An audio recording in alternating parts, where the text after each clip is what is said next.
This is your news source evening bulletin for today, Tuesday, the 7th day of January in the year 2020. I'm Gordon Mosley, thanking you for joining us. Here is what we're tracking tonight. With the nomination day for the 2020 elections just a few days away, the Guyana Elections Commission is hoping that the political parties and their candidates will be honest about the suitability and qualification of those persons who will be listed as candidates. At a media session today hosted by the Guyana Press Association, the Public Relations Officer of the Guyana Elections Commission, Yolanda Ward, explained that the Guyana Elections Commission has no authority to scrutinize the accuracy of information being provided by the political parties and their candidates, although the electoral laws set out detailed guidelines. Well, as far as we know, the law speaks about candidates being qualified to be elected for the National Assembly. But there is no details there that says this is what the person must have or possess. But the law speaks about the candidates being qualified to be members of the National Assembly. But of course that language is vague. There is no details there to say this is what it should be.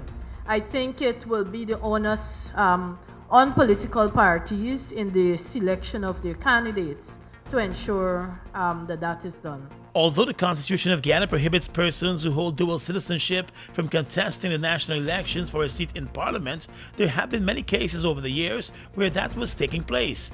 It was only recently that the court made a definitive statement on the issue, following the no-confidence vote against the government. The GCOM Public Relations Officer touched on that issue today. I am not sure, particularly from GCOM's end, in terms of a challenge to a statutory declaration. But as it says, legally, it's a legal form, it's a statutory declaration, and therefore it is the expectation that as candidates on a list, that you will be adhering to what are the statutory requirements on those forms.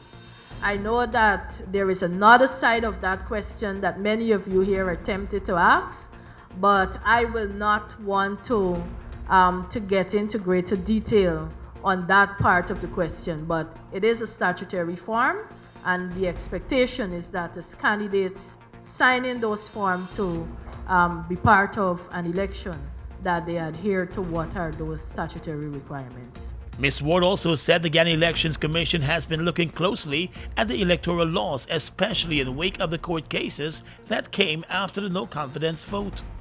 At least from GCOM's end, we've had our period of perusing the law based on recent developments and so on that we've had nationally. And there is nothing there, as I've indicated from the start of this presentation. Everything GCOM does as it relates to elections must be done within the confines of the law. So while we understand your particular concerns, we have to be guided by what the law says until there are changes to the law. The political parties have been completing the process for nomination day, which is this Friday. Following a ruling by the court last year, some members of parliament on both sides of the House, the government and the opposition, were forced to resign because of their dual citizenship. More news coming up in just a moment. Tired of long lines? Register with MyGTT at mygtt.co.gy. That's mygtt.co.gy to view and pay your bills from anywhere. Enter to win an Amazon gift card worth $25 or a bounty voucher worth 5,000 Guyana dollars when you sign up today. GTT, do more. GBTI is your Guyanese bank, a bank that understands every customer's unique needs, opportunities, challenges, and financial concerns. At GBTI, we see you for you.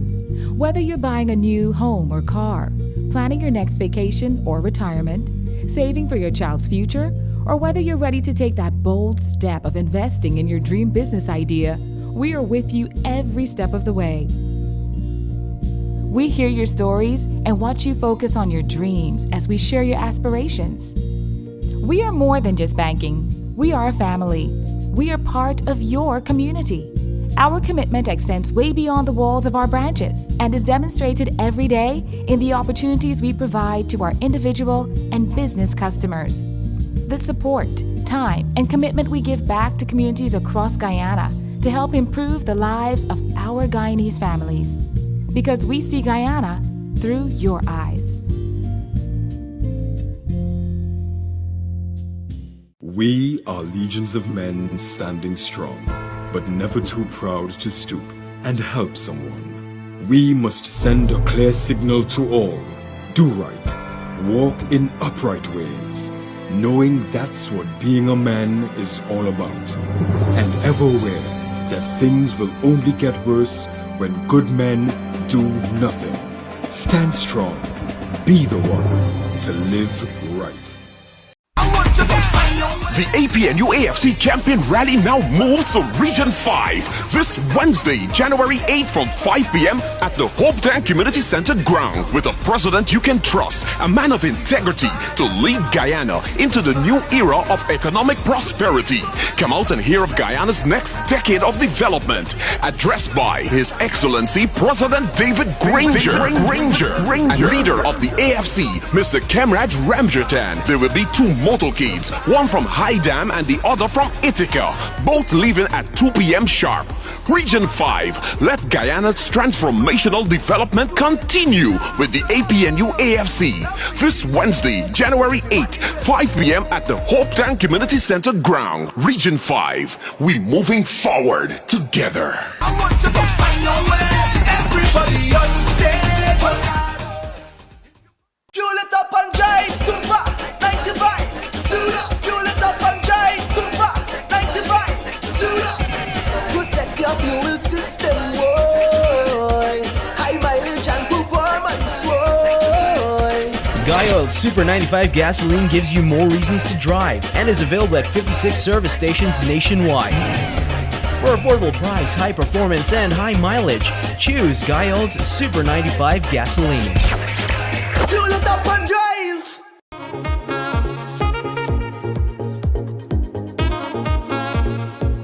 Fellow Guyanese, good day. My name is Valda Ann Lawrence, your Minister of Public Health.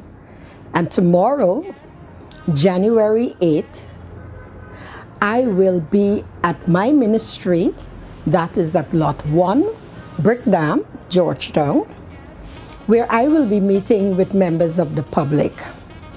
Over the last Christmas season, I have met several of you who have asked to meet with me privately.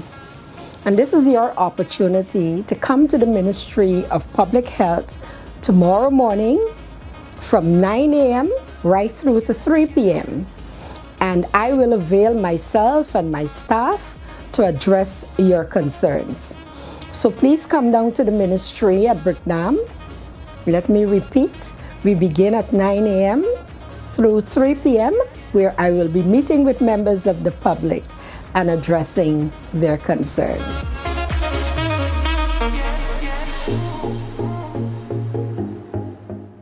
Welcome back. Hours after issuing a statement to the media declaring his innocence, executive member of the People's Progressive Party and former member of the Parliament, Alistair Charlie, got the opportunity to declare the same innocence in court today.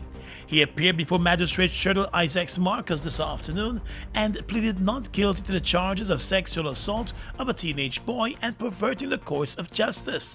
Charlie, who was the opposition's member of parliament for the Rupununi region in the last parliament, is accused of sexually assaulting a 16-year-old boy between the 31st of July and the 1st of August 2019 at Letem in Region 9.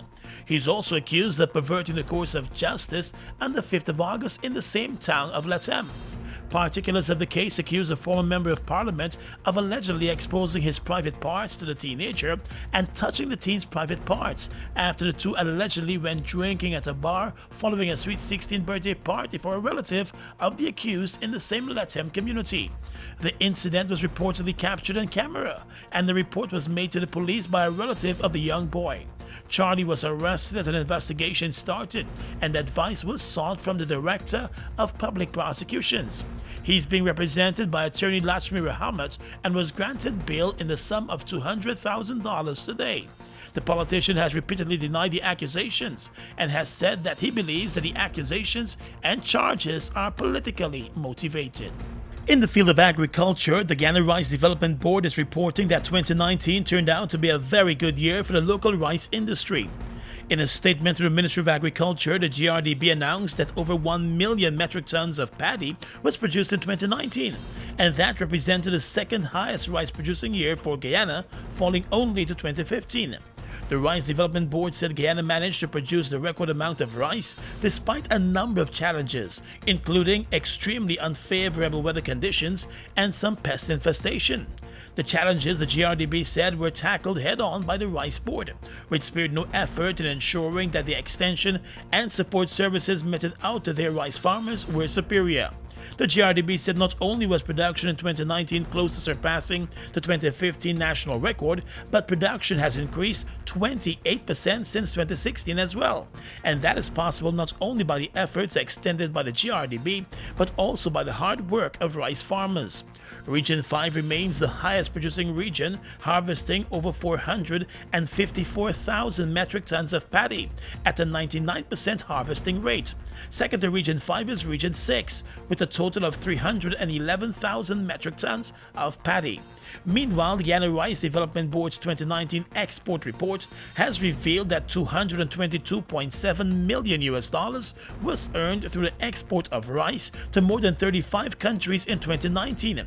That figure represents a 20% increase in earnings from rice export compared to 2018. The greatest amount of exports went to Latin American countries, with Venezuela being the largest buyer of rice from Guyana for 2019, with 177,682 tons, 34% of all exports. Second to Venezuela was Portugal, with a total of 61,873 tons of rice being exported there. That represented 12% of the total amount of rice exported. 69,956 tons of rice were exported to CARICOM countries in 2019. Of this figure, Jamaica and Trinidad and Tobago were the largest CARICOM importers of Guyana's rice. The report said Guyana exported rice to 10 CARICOM countries in 2019, those being Antigua, Barbados, Dominica, Grenada, Jamaica, St. Lucia, St. Vincent, St. Kitts, Suriname, and Trinidad and Tobago. 214,190 tons of rice were shipped to the European Union in 2019, compared to 146,000 tons in 2018. That represents a 47% increase. As it relates to export byproduct, white rice was the largest export earner. It accounted for 51% of the total amount of rice exported in 2019, earning just over $128.1 million. Other products exported were parboiled rice, cargo rice, paddy, and bran. In the field of education, by this time next year, students in the Yarrow-Cabra area along the Linden-Suslike Highway should be preparing to move into their brand new school. The Education Ministry today signed an $826.7 million contract for the construction of the Yarrow-Cabra Secondary School. The contract has been awarded to the BK International Company and is fully funded by the government of Guyana. On completion, the school will be able to accommodate 600 students. It will be outfitted with modern amenities and facilities, including information technology laboratories, allied arts department, and science laboratories. The Education Ministry today said the project forms part of its vision and strategy to provide modern educational facilities across the country.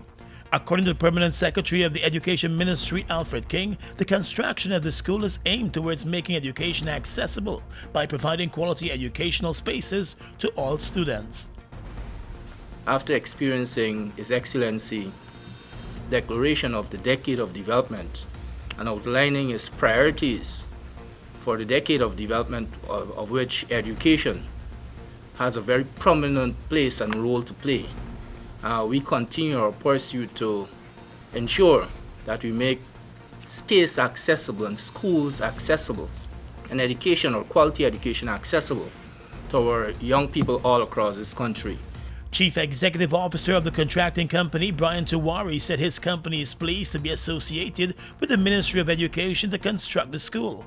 He assured that all works will be done in accordance with the required standard and best practices. Minister, our company are more than happy to be associated with the Ministry of Education in terms of building this Yarra Cabral school. And as PS rightly says, this is one of the directions the President is heading and the government in terms of finding education and transportation, all the B's for the buses and bicycles and boats and so forth, get the children. And Minister, we want to thank you again for choosing us to do this school, get this school done for you in a timely manner and within the budget. And we'll do our best. And Education Minister Nicolette Henry said the government of Guyana has made a commitment to prioritize education through which the country will develop. She recalled that President David Granger has repeatedly spoken about the repositioning of education. She said that repositioning has been ongoing. And this is the third secondary school that we will be constructing at this particular time. The intention is to have excellent secondary schools in every region at key positions so that students who would have exited the primary level can have a school that can produce the best and brightest persons to function in 21st century. And so this modern facility is expected and intended to be at cutting edge. And so I want to say to the team that will be working on this school that we look forward to nothing less than excellent work. Our students, our teachers deserve conducive environment for learning. They also require modern facilities, and I trust that at the end of the project, we all will be very comfortable with both the outcome and the output. When the Yarra Cabra Secondary School is completed, it is expected to serve students in the Yarra Cabra community and other neighboring communities along the Linden-Suslike Highway. The construction works will be supervised by VICAP Engineering Consultants Limited. One of the newest political parties in Guyana, Change Guyana, intends to push for a full renegotiation of the oil contracts if it finds itself being elected to government. At a press conference today, the party's prime ministerial candidate Nigel Hines said the current oil contracts rob the Guyanese people of a good deal. This petroleum sharing agreement that we have, and I'm thinking for Guyana, the petroleum sharing agreement has lopsided terms all the way down, with absolutely no rational foundation. So we've lived over the past 4 years hearing frequently from multiple commentators about the state of the contract and the terms that are very disadvantageous to Guyanese. And well, we've reviewed it and we've issued a press statement on it. And consistent with the condemnations, we also see the need for a review of the contract. Mr. Hines said the deal with Exxon is unpatriotic to Guyana. Oil production started back in December, and Guyana has already selected a buyer for its share of first oil. The contract with Exxon was originally signed by the PP Civic government back in 1999 and renegotiated under the coalition government in 2016. Mr. Hines took a swipe at the main opposition, PPP, while accusing it of failing during its time in office and out to address the terms of the agreement. As I mentioned earlier, 1999 agreement dealt only with oil and not gas. But you see how they brought this gas in, and that natural gas probably has as much, or at least 50% of the value of the numbers that we're showing up for the oil. He said many persons across Guyana remain disappointed by the agreement, and his party believes Guyanese deserve a better deal. Exxon has made 15 oil discoveries in Guyana, with an estimated 6 billion barrels of oil. Police investigators in the Pomeroon area are probing a fatal boat accident which occurred in the wee hours of this morning at Grand Friendship Canal, Lower Pomeroon River.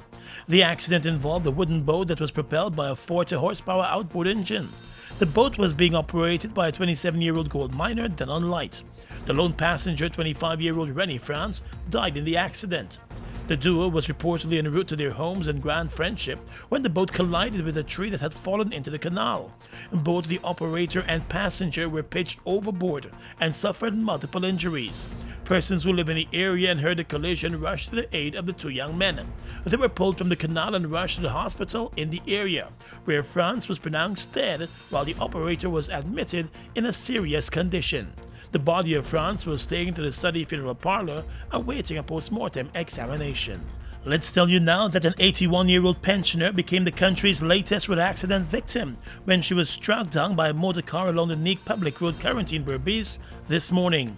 Dead is Parvati Ramsaran of Neek Village.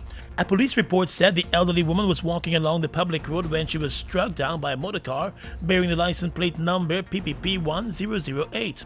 The car was being driven by a 29-year-old man who lives in Robb Street, Georgetown. The police report disclosed that the car, which was proceeding west along the public road, was speeding when it collided with a woman while she was crossing the road. The 81-year-old sustained severe injuries to her head and body and was picked up in an unconscious state and taken to the Port Morant Hospital, where doctors pronounced her dead. The driver, who passed the breathalyzer examination, is in custody, assisting with the investigations this evening. While a 50-year-old French citizen was remanded to jail today after being charged with illegally entering Guyana. The accused, Sylvie Dubose, appeared before the chief magistrate and claimed that she is a close friend of the U.S. President Donald Trump and a special agent to the Pope. She's accused of entering Guyana illegally between the 15th and 20th of December at Springlands Quarantine. She was arrested during her attempt to leave the country through the Eugene F. Correa Airport at Ogle. It was then that it was realized that she had no immigration stamp for her entry into Guyana. Through an interpreter, the woman sought to explain a confusing story to the court about her career, how she got to Guyana, and why she did not present herself to an immigration officer. She claimed that she was an agent of the Central Intelligence Agency of the U.S. government, and that two of her children had been kidnapped by the mafia in Brazil. The chief magistrate remanded her to jail in Guyana until the 28th of January, when the matter will continue. Across the region is coming up next. They've made a positive impact on the heavy-duty transportation industry in Guyana since they've arrived. Guyanese are amazed at their power, durability, efficiency, and superior handling capabilities. These are brand new trucks, manufactured in partnership with German, Italian, and French companies. They have a powerful reputation for operating under very adverse Guyanese conditions and come with full after-sales service and spare parts. They're the most sought-after trucks today, with over 500 units in Guyana, and they're available in over 100 countries, including South America and the Caribbean. Be smart. Buy brand new ST Howo trucks today. Call 608-4998 and arrange for an inspection at ST Truck Guyana Incorporated, Block B, Public Road, Covenant, East Bank, Demerara.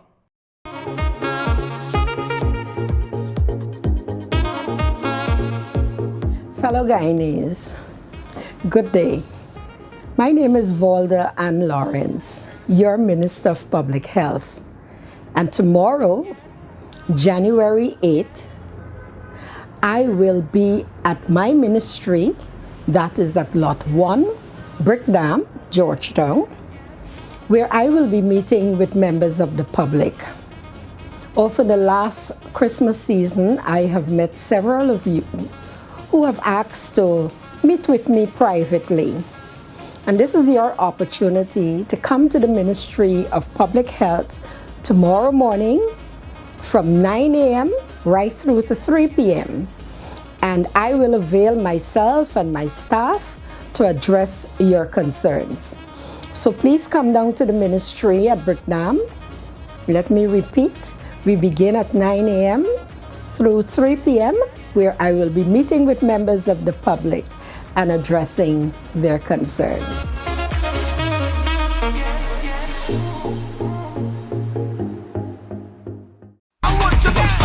The APNU AFC Campaign Rally now moves to Region 5 this Wednesday, January 8th from 5 p.m. at the Hope Tank Community Center ground with a president you can trust, a man of integrity to lead Guyana into the new era of economic prosperity.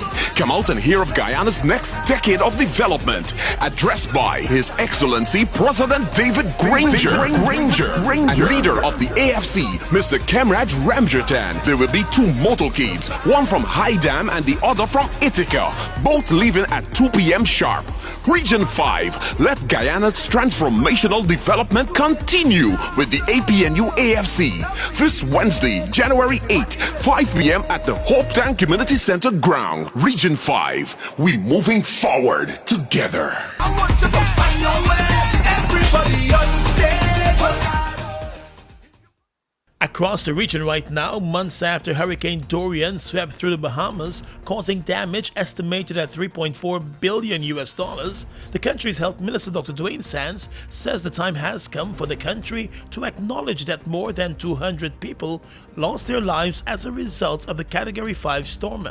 At the end of November last year, the official death toll was put at 70, with 282 people still missing. But the health minister told the Tribune newspaper that the relevant authorities will have to make a decision to confirm that more than 200 people died as a result of the storm that lashed the islands of the Bahamas on the 1st of September 2019. The storm caused widespread damage mainly in the Abaco and Grand Bahama Islands, with officials indicating that the death tolls in those two areas were 60 and 70 respectively. A multi-agency meeting with the Ministries of Health, Legal Affairs, National Security, the Office of the Attorney General, and other agencies was scheduled for Thursday, but has since been moved to next week. Under the law, it takes at least 7 years to declare a missing person dead, and the health minister said that it may be necessary to amend that legislation. A 6.4 magnitude earthquake rocked Puerto Rico early this morning, just 1 day after a 5.8 magnitude quake shook the island. That's according to the U.S. Geological Survey.